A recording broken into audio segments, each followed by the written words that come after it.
Hello student, class 11 NCERT math chapter number 2 exercise 2.3 last exercise of the chapter. देखो क्या है exercise में हमारे पास फर्स्ट क्वेश्चन में which of the following relations are function. हमें कहा गया है कि यहाँ पे ये कुछ रिलेशंस गिवन है, हमने बताना है कि क्या ये फंक्शंस हैं। गिव रीजन, हमने रीजन देना है। And if it is a function, अगर ये फंक्शन है determine its range and domain and range, हमने डोमेन और रेंज भी फाइंड आउट करना है। तो देखो सबसे पहले आपको ये पता है कि फंक्शन कोई भी रिलेशन जो है, फंक्शन जो है वो कोई भी एक रिलेशन ही होता है, एक स्पेशल टाइप का रिलेशन होता है। तो देखते हैं, और उसमें हमारे पास ये है कि एक फंक्शन होने के लिए डोमेन के किसी भी एलिमेंट की टू इमेज नहीं हो सकती, यानी कि किसी भी डोमेन के किसी भी एलिमेंट की एक ही इमेज होगी, इस तरीके से यानी कि टू इमेज नहीं हो सकती। और दूसरा, यहां पर हमारे पास ऐसा कोई एलिमेंट नहीं रहेगा जिसकी इधर कोई इमेज ना हो। यहां पे ऑर्डर पेयर की फॉर्म में दिया हुआ है हमें, और उसके लिए हमें कोई सेट नहीं गिवन है, तो इस तरीके से हमारे पास यहां एलिमेंट ना बचने का तो कोई रीजन है ही नहीं। तो सबसे पहले हम देखते हैं, हमारे पास यहां पे एलिमेंट देखें, ऑर्डर पेयर में है 2 1 5 1 8 1 11 1 14 1 17 1। देखो क्या क्या है हमारे पास, 2 5 8 11 14 एंड 17 और इन सब के लिए इमेज हमारे पास क्या है 1। यहां पर ये भी 1, 2 ये 5 भी 1 के साथ, 8 भी 1 के साथ, 11 भी 1 के साथ, ये सभी की इमेज हमारे पास 1 है। तो यानी कि यहां से हम देखेंगे डोमेन के एवरी एलिमेंट के लिए हमारे पास, डोमेन के एवरी एलिमेंट के लिए हमारे पास यहां पर रेंज जो है वो आपके पास 1 है। ये जो सेट है वो आपके पास होगा कोडोमेन में आपके पास रेंज जो है वो 1 है। तो यानी कि ये आपके पास में एक रिलेशन है, और इस रिलेशन के लिए डोमेन क्या है, ये जितने भी एलिमेंट हैं, यानी कि ऑर्डर पेयर के दूसरे तरीके से डिस्कस करें तो ऑर्डर पेयर के जितने भी फर्स्ट एलिमेंट हैं 2 5 8 11 14 17, 2 5 8 11 14 17, इन एलिमेंट का जो सेट है वो आपके पास में इस फंक्शन के लिए डोमेन है, डोमेन ऑफ एफ, ये आपके पास में डोमेन हो गया। और इसकी रेंज की बात करें, रेंज ऑफ एफ, ठीक है। और अगर ये फंक्शन एफ, ये सेकंड है, ये थर्ड है, तो हम इसको f1 f2 एंड f3 की फॉर्म में भी राइट डाउन कर सकते हैं। और रेंज इसकी है, रेंज आपके पास 1 है। अब इसके बाद नेक्स्ट बात करते हैं पार्ट नंबर 2। पार्ट नंबर 2 में हम देखें, पार्ट नंबर 2 में जो हमारे पास एलिमेंट है वो किस तरीके से इमेज बना रहे हैं। 2 1 2 1 4 2 4 2 6 3 6 3। यहां पर थोड़ा सा दूसरे तरीके से क्वेश्चन को कर रहे हैं, 8 4 10 5 एंड 11 12 6 14 7। यहां पर देखो कि हर एक एलिमेंट किसी एक यूनिक एलिमेंट के हर एक एलिमेंट के लिए कोई ना कोई एक यूनिक इमेज है आपके पास कोडोमेन में। ये हो गया आपके पास डोमेन ऑफ फंक्शन, और ये आपके पास हो गई कोडोमेन। ये कोडोमेन है, और इसके अंदर में जो एलिमेंट इधर किसी भी एक्स की किसी भी डोमेन के एलिमेंट की इमेज है वो आपके पास उन सब का सेट आपके पास में रेंज होगा। तो यहां से हमारे पास डोमेन क्या होगा, डोमेन फंक्शन देखने के लिए सबसे मेन इंपॉर्टेंट थिंग ये है कि आपके पास में किसी भी ऑर्डर पेयर का फर्स्ट एलिमेंट कॉमन नहीं होना चाहिए, एक बार ही आ सकता है। तो यानी कि 2 4, तो हमारे पास में फंक्शन 2 के लिए उसका डोमेन क्या होगा, डोमेन ऑफ फंक्शन 2 4 6 8 10 12 एंड 14, ये आपके पास में डोमेन है।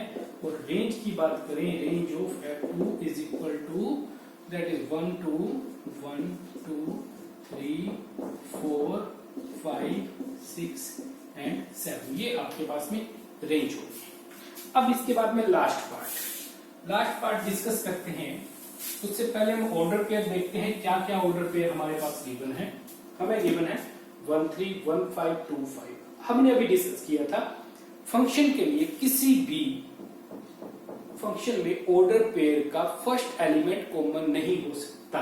यहाँ पे 1 है, यहाँ पे 1 है, फंक्शन बनेगा ही नहीं है। हम देख लेते हैं ड्रॉ करके एक बार। 1, 3, 1, 3, 1, 5, 1, 5 एंड 2, 5, 2, 5। ऐसा कैसे पॉसिबल है कि डोमेन की किसी भी एलिमेंट की 2 इमेज हो? ये पॉसिबल ही नहीं है फंक्शन में। तो ये हमारे पास में फंक्शन नहीं है, ये रिलेशन ही है, नॉट अ फंक्शन। ऐसा पॉसिबल नहीं है। f3 फंक्शन के लिए 1 रखने पर उसकी इमेज 5 है और उसी फंक्शन के अंदर में 1 की इमेज 3 है। 2 इमेज पॉसिबल ही नहीं हो सकती, इसलिए ये आपके पास ये रीजन हो जाएगा, this is not a function, not a function. ठीक है, क्योंकि यहां से आपके पास में 3 इज इक्वल टू 5 नहीं है, तो ये आपके पास में पॉसिबल नहीं हो पाएगा। Next is the question number 2, find the domain and range of the following real function. हमें रियल फंक्शन गिवन है, हमें कहा है कि फंक्शन रियल फंक्शन है, तो उसके हमने डोमेन और रेंज फाइंड आउट करनी है। देखो क्या है क्वेश्चन में, f of x is equal to minus modulus of x, और second part f of x is equal to under root 9 minus x square. तो सबसे पहले बात करते हैं फर्स्ट पार्ट की। देखो इस फंक्शन के अकॉर्डिंग क्या है, जो भी y आपके पास में आएगा, सबसे पहले तो हम बात करते हैं डोमेन की बात करते हैं। तो डोमेन की बात करने के लिए यहां पर हम रियल नंबर में से हमें सिंपली पता है कोई भी एलिमेंट यहां पे रख सकते हैं। रियल नंबर में कोई रिस्ट्रिक्शन नहीं है हमारे पास। रियल नंबर में होंगे क्या, रियल नंबर में सिंपली बात करिए 0 होगा, बहुत सारे हमारे पास में इनफाइनाइट पॉजिटिव नंबर होंगे, इनफाइनाइट नेगेटिव नंबर। हम नेगेटिव पॉजिटिव 0 कुछ भी रख सकते हैं। अगर 0 रख रहे हैं यानी कोई भी रख सकते हैं, तो डोमेन तो हमारे पास सिंपली R हो गया। डोमेन आपके पास में डोमेन ऑफ f आपके पास में रियल नंबर ही हो गया। अब रेंज की बात करते हैं, रेंज ऑफ f क्या होगी। देखो जब हम यहां पे 0 रखते हैं, जब हम 0 रखेंगे तो उस केस में ये जो फंक्शन है 0 रखने पर ये 0 आ जाएगा।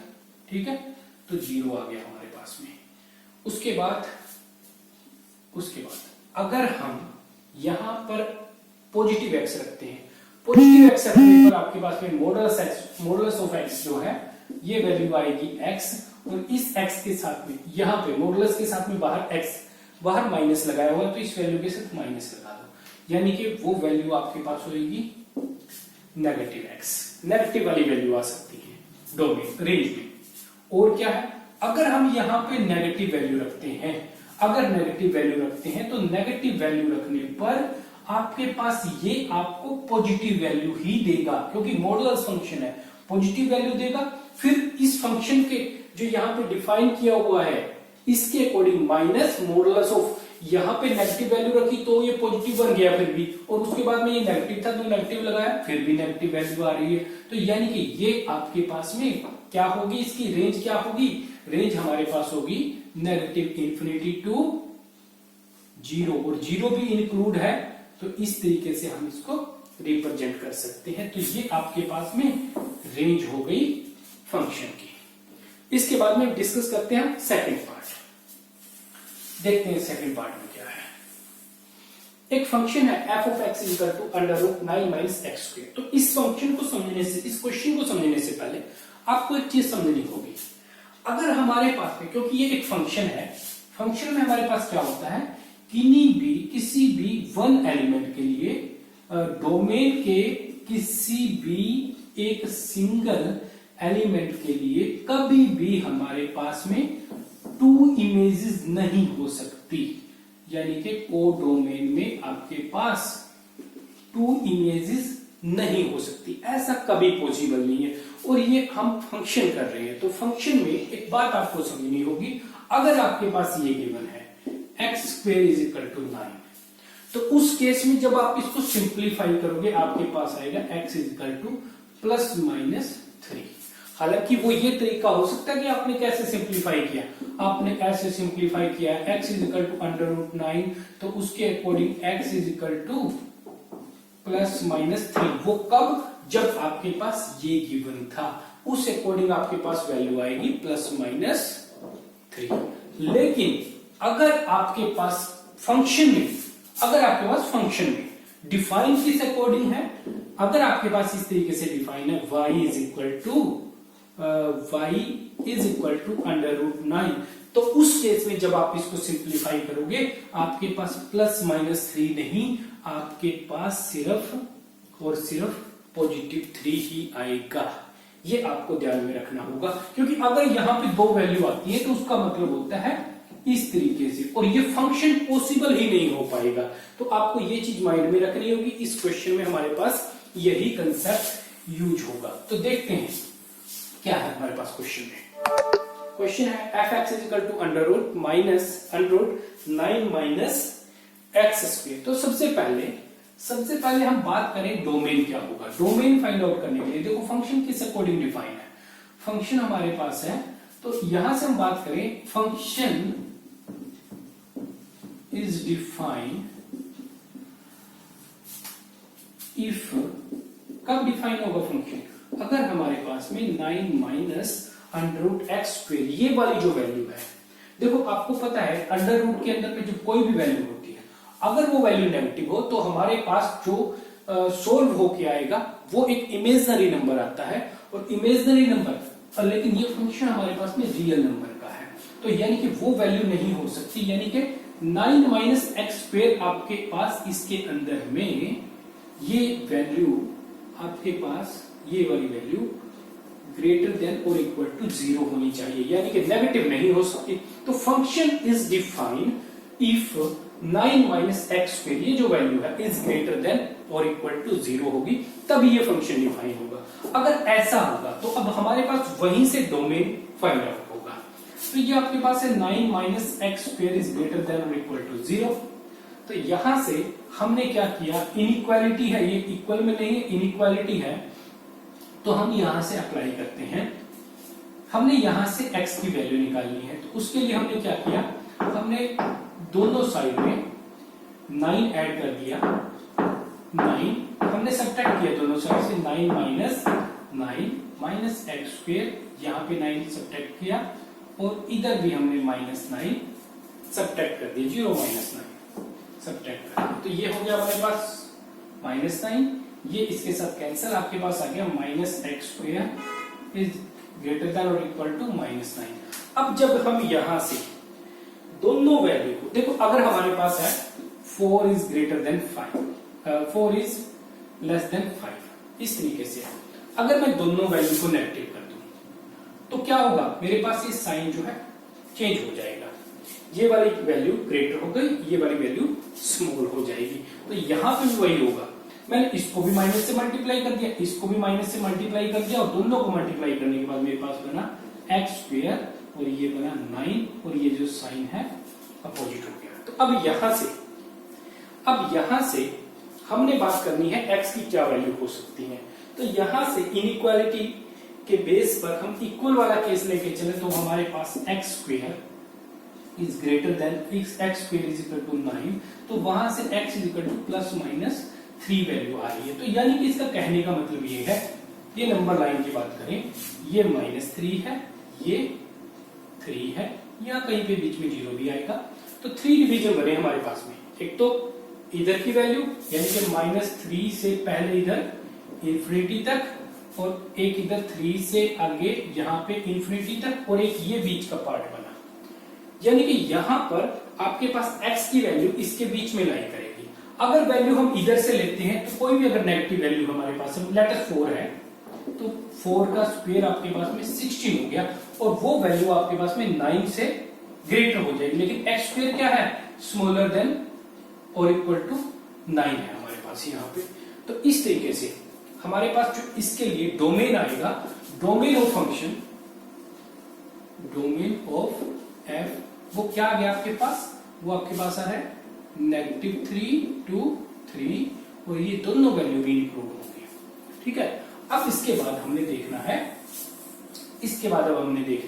कि हमारे पास इस फंक्शन के लिए रेंज क्या होगी? तो रेंज निकालने के लिए y is equal to √9 minus x square. तो सबसे पहले ये आपको बात ध्यान में रखनी होगी, जब भी हम इसको अब यहां से अगर सिंप्लीफाई करें तो हमारे पास सिर्फ पॉजिटिव वैल्यू ही इसका पॉजिटिव वैल्यू ही इसकी रेंज होगी, नेगेटिव वैल्यू नहीं आ सकती। हमें इसको बाद में यूज भी करना होगा। तो देखते हैं, अब यहां से हमने क्या किया, दोनों साइड में स्क्वायर कर दिया, y square is equal to, यहां पे 9 माइनस एक्स स्क्वायर, ये वैल्यू इधर ले आए हम, x square minus plus y square, x square इधर आके प्लस हो गया, plus y square is equal to, ये इधर आके 9 इज इक्वल टू 0। तो यहां से हमारे पास ये एक क्वाड्रेटिक इक्वेशन बन गया किस फॉर्म में, ये एक्स स्क्वायर है, प्लस में 0x है, और प्लस ये जो वैल्यू है यहाँ पे, ये वैल्यू वाई स्क्वायर माइनस 9, ये एक कांस्टेंट वैल्यू है, इज इक्वल टू 0। ठीक है, तो यहां से हमारे पास a is equal to 1, b is equal to 0 and c is equal to y square minus 9। अब यहां से हमने सिंप्लीफाई करना है फर्दर, तो उसके लिए हमने क्या किया, देखो हमारे पास जब रूट हमने निकाले थे क्वाड्रेटिक इक्वेशन के, वो होता है हमारे पास minus b plus minus under root b square minus 4ac over 2a। तो इसके अकॉर्डिंग हमने इज इक्वल टू 0 रख के रूट फाइंड आउट करने होते हैं। तो 0 रखा, ये वाला पार्ट तो आपके पास में 0 हो गया। ठीक है, नेक्स्ट 1, यहां पे ये वैल्यू इंटू 1 आ गई, c की वैल्यू पुट की, y square minus 9 into y square minus 9 is equal to 0 है, और यहां पे वैल्यू रखी 0 का स्क्वायर, यहां पे इंटू 1 हो गया। सिंप्लीफाई करते हैं, इससे तो कोई फर्क पड़ने वाला नहीं। ठीक है, अब यहां से जब इसको सिंप्लीफाई करते हैं हम, तो यहां से ये क्या कह रहा है, ये हमने ले लिया इसके साथ में 1/2, 1/2 इज इक्वल टू 0 हो नहीं सकता, यानी कि ये सारा डिपेंड करेगा इस वैल्यू पर, और यहां पर हमारे पास में ये वैल्यू जो आ रही है वो है -4 y square minus 9 is equal to 0। ठीक है, इज इक्वल टू 0, इस तरीके से हमारे पास ये वैल्यू आ रही है। तो अब यहां से देखें, 1/2 आपके पास 0 नहीं हो सकता, और इसका ये जो अंदर में वैल्यू है, ये वैल्यू आपके पास या तो 0 होनी चाहिए या ग्रेटर देन 0 होनी चाहिए, इसकी एक रियल वैल्यू आने के लिए। तो उसके अकॉर्डिंग हमारे पास यानी कि -4 y square minus 9 is equal to 0 हो सकता है, लेकिन कभी भी 4 आपके पास में 0 के इक्वल नहीं हो सकता, 4 डज नॉट इक्वल टू 0, इसको हम छोड़ सकते हैं, यानी कि minus y square minus 9 is equal to आपके पास 0 होगा। तो यहां से अंदर मल्टीप्लाई की, अंदर मल्टीप्लाई होके आ गया 9 minus y square is equal to 0। यहां से जब आप फाइंड आउट करोगे तो आपके पास में आएगा y इज इक्वल टू, यहां पे जब सोल्व करोगे y इज इक्वल टू ±3 आएगा। लेकिन फिर वही बात हमने जो डिस्कस की थी यहाँ पे, क्योंकि ये फंक्शन है तो y, ये वाली वैल्यू y, ये आपके पास में नेवर बी नेगेटिव वैल्यू, ये नेगेटिव नहीं हो सकती, ये वैल्यू नेगेटिव नहीं हो सकती। तो आपको यहां से कहां तक की वैल्यू होगी, 3 तक की वैल्यू हमारे पास हो सकती है, यानी कि आपके पास यहां से रेंज क्या आ जाएगी, रेंज हमारे पास में क्या आई, आपके पास में ये वैसे देखो क्या आ रहा है, आपके पास में आ रहा है -3 से लेकर 3 तक की ये वाली एक इंटरवल, ये इंटरवल आपके पास आ रहा है। अब इस इंटरवल में से कहीं पे बीच में 0 भी है, नेगेटिव वैल्यू हो नहीं सकती, तो आपके पास क्या बचेगा 0 to 3, यानी कि इस फंक्शन के लिए आपके पास में रेंज क्या हो जाएगी, रेंज ऑफ फंक्शन आपके पास होगी 0 to 3। ये आपके पास में इस फंक्शन के लिए रेंज आ जाएगी। इस तरीके से आपके पास में ये क्वेश्चन है। Now look at the question number 3। The function f is defined by fx 2x minus 5. Write the domain. Write the value of f0, f7, f minus 3। ये अगर डोमेन में हमारे पास में डोमेन में 0 एलिमेंट है, 7 एलिमेंट है, माइनस 3 एलिमेंट है, उसके लिए हमने इमेज निकालनी है, उसके लिए हमने वैल्यू निकालनी है। तो देखो सबसे पहले क्या है हमारे पास में f0 is equal to 2x, fx is equal to 2x minus 5। तो क्या करना है, x की जगह पे 0 रख देना है। तो f of 0 is equal to 2 0 minus 5, ये वैल्यू होगी 0 माइनस 5, ये माइनस 5 आपके पास में f नोट के लिए आंसर आ गया 0 के लिए। सिमिलरली यहाँ पे क्या है हमारे पास में, जो 2x माइनस 5 है, यहाँ पर x की जगह पे हमने 7 रख देना है, और 7 रखने के बाद में आपके पास में हो गया ये 14 minus 5 and is equal to 9। Third case, similarly third case में ये है f of x is equal to 2x minus 5, और यहाँ पर आपने रखना है माइनस के 3, f minus 3 is equal to 2 into minus 3 minus 5, ये वैल्यू माइनस 6 माइनस 5, और ये सिंप्लीफाई होके माइनस 11 आपका आंसर आ गया है। Next is the question number 4. The function t which maps temperature in degrees Celsius into temperature in degree Fahrenheit is defined by Tc is equal to 9c upon 5 plus 32. देखो question में simply ये आपके पास में यहाँ पे temperature in degree Celsius domain में है, और ये आपके पास में कोडोमेन में है फारेनहाइट में। तो आपके पास में जो फंक्शन है वो डिफाइंड बाय है इस अकॉर्डिंग। तो आपने सिंपली क्या करना है, इन क्वेश्चन में बिल्कुल आसान सा क्वेश्चन है, हमने सिर्फ ये वैल्यू पुट करनी है 0, 28 एंड माइनस 10 सी में पुट करनी है यहाँ पे, और डायरेक्टली आपके पास में इसके अकॉर्डिंग इमेज आ जाएगी, आपके पास वैल्यू आ जाएगी टेम्परेचर इन फारेनहाइट में। ठीक है, सिर्फ लास्ट पार्ट थोड़ा सा डिफरेंट होगा। लास्ट पार्ट में हमारे पास में यहाँ पर हमने यहाँ पर ये वाली वैल्यू पुट करनी है, और उसके अकॉर्डिंग सी, यहाँ से ये सी निकालना होगा। हम सिर्फ 2 क्वेश्चन करते हैं, एक तो हम कर लेते हैं यहाँ से कोई एक पार्ट इन तीनों में से, और एक ये पार्ट करेंगे। तो हम यहाँ से लेते हैं फर्स्ट पार्ट, देखते हैं।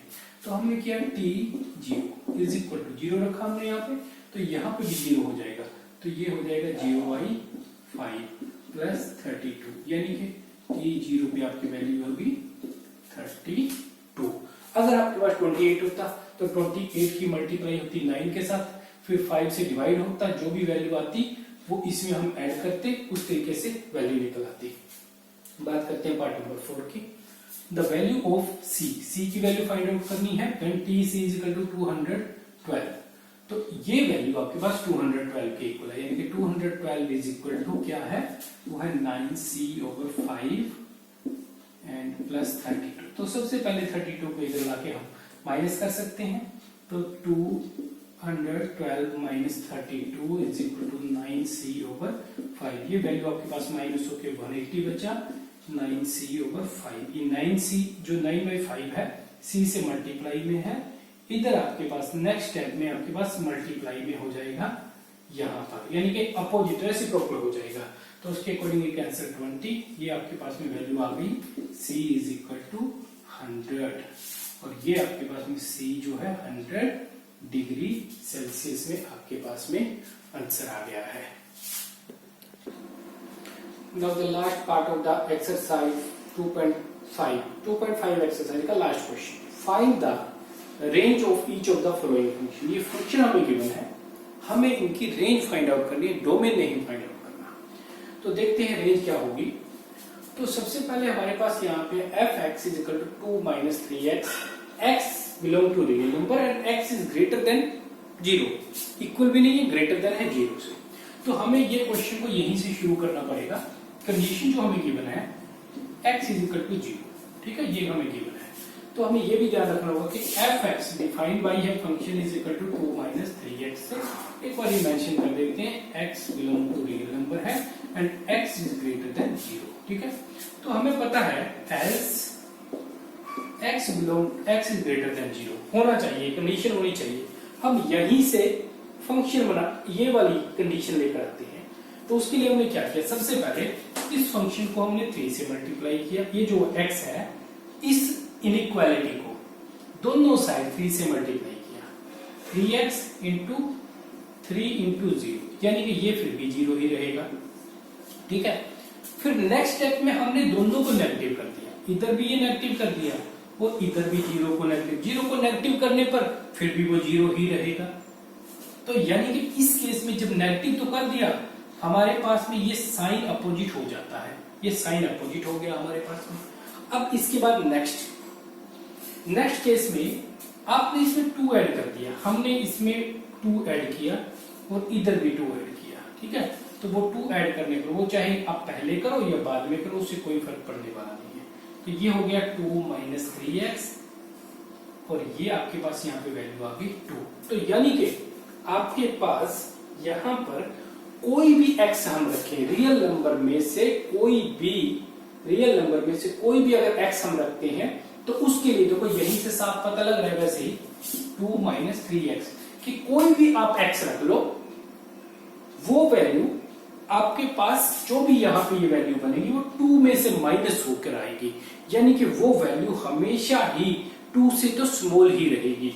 वही चीज आपको ये यहाँ पे बता रहा है, ये बता रहा है कि ये जो वैल्यू है आपके पास लेस देन 2 होगी और रियल नंबर में से है, रियल नंबर में नेगेटिव साइड में कुछ भी वैल्यू हो सकती है। तो इस तरीके से आपके पास में ये फंक्शन के लिए इस फंक्शन की रेंज क्या होगी, रेंज होगी आपके पास 2 तक तो ये हो सकता है और नहीं 2 से लेस देन होगी, तो लेस देन होने के लिए 2 को हम इंक्लूड नहीं करेंगे, ये ब्रैकेट हम यूज करेंगे यहाँ पे, और इधर नेगेटिव इंफिनिटी तक कुछ भी वैल्यू हो सकती है रेंज के अंदर में। देखो यहाँ पे कोई भी वैल्यू हम रखेंगे, लेट अस हमने यहाँ पे एक वैल्यू रखी 6 रखने पे ये बना -18 और 2 माइनस 18 वो आपके पास होगा -16, वो कहां पे होगा 2 से लेस वैल्यू ही तो होगी। तो इस तरीके से आपके पास में ये रेंज आ जाती है, रेंज इस फंक्शन के लिए, फर्स्ट पार्ट के लिए।